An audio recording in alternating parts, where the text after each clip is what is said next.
During the summer of 2018, my girlfriend Alicia and I rented a secluded beach, front Airbnb in the Hamptons for what we expected to be a peaceful 3-day getaway.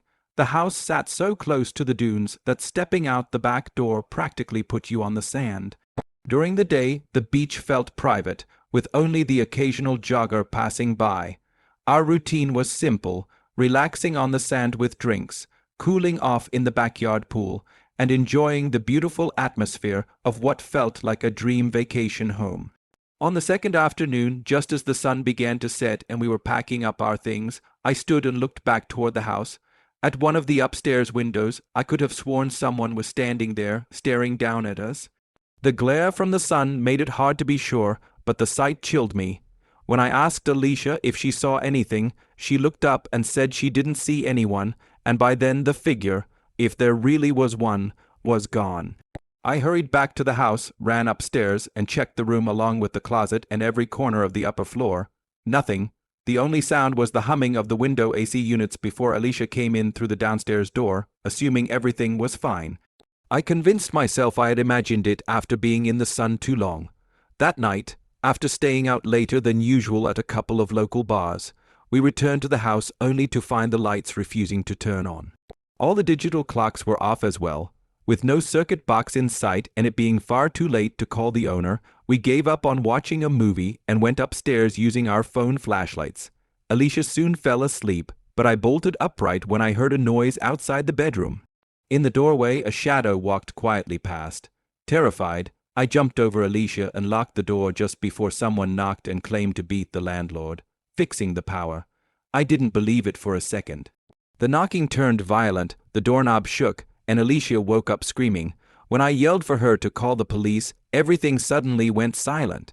Moments later, officers entered from the front door, which had been left open, and after checking the house, they restored the power and took a report. The next morning, we left immediately. On the way home, I called the landlord, who calmly told me he hadn't even been near the Hamptons in weeks. The reality of who stood outside that bedroom door has haunted me ever since it was a Monday evening on the 4th of July, about 4 years ago, right after I had finished my sophomore year of high school, and even though I had been invited to several Independence Day parties, I couldn't attend any of them because my parents had grounded me a few days earlier. Since our neighborhood was close-knit, everyone gathered outside anyway, and my parents forced me to join the small block party happening across the street. I wasn't antisocial, but talking to older adults always felt awkward, so when my friend Illy, who lived near by, showed up, I finally had someone my age to hang out with. After a little while, the two of us got bored because there were no other teens around, and the party was basically just adults chatting. Then Illy suddenly asked if Savannah didn't live down the street and suggested we go ditch her for fun. Savannah was the extremely popular girl in school, the one every guy secretly liked, and to make things even more awkward, her dad was also my dentist. Still, we were two bored teenagers, so we walked down the street as the sun began setting. When Illy spotted her house, a surprisingly large and complicated-looking place compared to most homes in our Michigan neighborhood, we noticed immediately that no one seemed to be home. There were no cars in the driveway, no lights on, nothing. I told Illy we should come back another day, but he walked straight to the front door, and to my shock it opened. They had left it unlocked. Illy whispered that we should explore for a minute, and even though I felt guilty and nervous, curiosity got the best of me.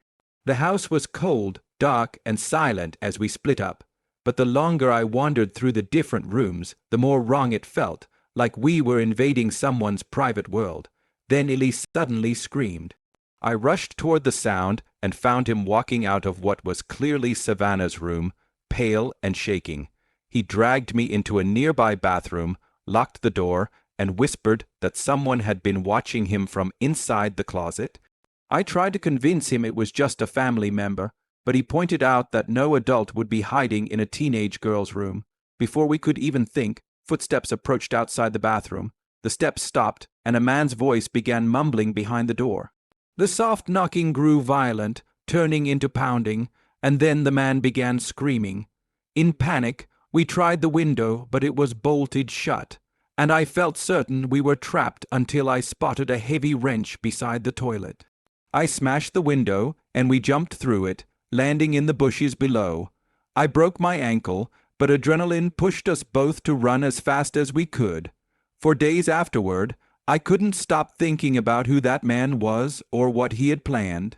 My guilt finally overwhelmed me, so I confessed everything to the police and to Savannah's father, admitting we had broken into their home. I told him exactly what we saw and how the man tried to break into the bathroom. Savannah's dad didn't press charges, but his face changed completely when I said the man came out of her closet. He told me quietly that they had not invited anyone to stay in the house. Even now, I still don't know who was inside that room or how long he had been living there. When I was 17, I spent my summer working as a counselor at a small sleepaway camp, and although it was my first job, I loved the sense of freedom it gave me, especially since home wasn't exactly the easiest place to live. The camp had 5 buildings: the boys' dorms, the girls' dorms, the counselor's dorm, the main hall we called the shack, and a small bathroom building.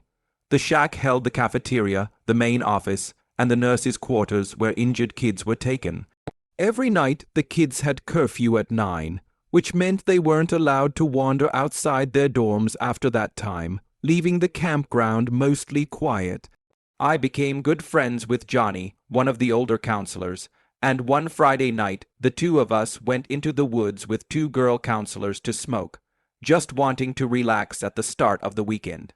We were laughing and talking when suddenly all of us heard the crunch of leaves near by, definitely the sound of a footstep. Before we could even process it, a bright flash lit up the trees, startling us into silence. The moment felt wrong, like someone was watching us, maybe even taking a photo. And since we could get fired if a supervisor caught us smoking, we panicked and rushed back to our dorms separately. I tried to calm down, but when I'm high, I become extremely paranoid, and the thought that someone had taken a picture kept eating at me. Eventually, I felt so anxious that I decided to go to the shack and see if any supervisors were still working so I could confess before they confronted me. I unlocked the cafeteria entrance with my key, and the door slammed behind me as I walked inside the dark building. The only light came from the hallway that led toward the office, but the office light was off. No one was there. Before I could leave, I heard the same cafeteria door slam again, like someone had followed me inside. I hid behind the hallway wall, waiting to see who walked in, but no one appeared. It took me a few seconds to realize that a person was peeking around the cafeteria doorway, just like I was, their head slightly tilted, as if they were studying me. That was enough. I ran full speed out of the building, not caring how much noise I made, and sprinted to the counselor dorm where Johnny was still awake. I told him what I saw, and even though he tried to downplay it, I could tell my panic had shaken him. He locked the building and told me to sleep in his room if it made me feel safer. I tried to sleep, but hours later, a sudden bright flash filled the room, except there was no thunder, no lightning, no storm. When I looked toward the window, I saw the silhouette of someone standing outside watching me, and when they realized I saw them, they slowly raised their hand and waved. Terrified, I ran to Johnny again, but when he checked, the person was gone. The next morning, I told a supervisor everything, and she said I could call the police if anything else happened, though nothing did for the rest of the camp session.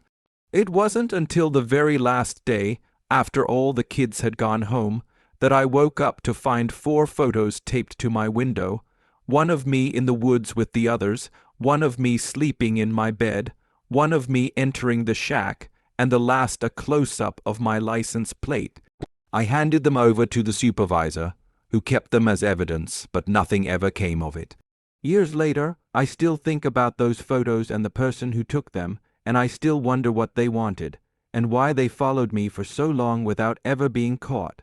In the years that followed these incidents, I found myself thinking often about how close ordinary moments can come, turning into nightmares without warning, how a simple vacation, a careless teenage decision, or even a quiet night at a summer job can suddenly reveal the darker edges of the world around us. Each experience left a mark on me in a way I didn't fully understand at the time. The urban incident taught me how easily danger can hide behind something as harmless, looking as a window glare or a sudden power outage. The night at Savannah's house showed me how a split second choice to step inside a stranger's home, no matter how curious or innocent it feels, can expose threats that were hiding long before you arrived. And the summer camp stalker forced me to accept that sometimes the scariest people are not the ones who rush at you, but the ones who stay in the shadows, watching quietly, waiting for moments when you least expect them. For a long time, I tried to forget all of it.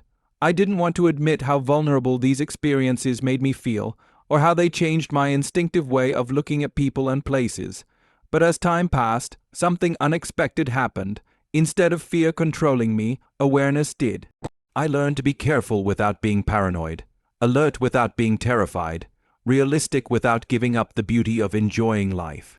Every now and then, though, a sudden noise behind me, a silhouette in the corner of my eye, or a flash of light at night brings everything back for a split second. And in those moments, I remember that the most frightening part of each story wasn't just the danger itself. It was the fact that the danger blended so easily into normal life that anyone could have walked into it. Maybe that's why I'm finally telling these stories now, after keeping them quiet for so long. Not to scare anyone, and not because I want sympathy, but because sometimes the only way to take power back from the things that once terrified you is to speak them aloud, to acknowledge that they happened, and to accept that surviving them is its own kind of strength. These stories don't define who I am, but they shape the way I move through the world.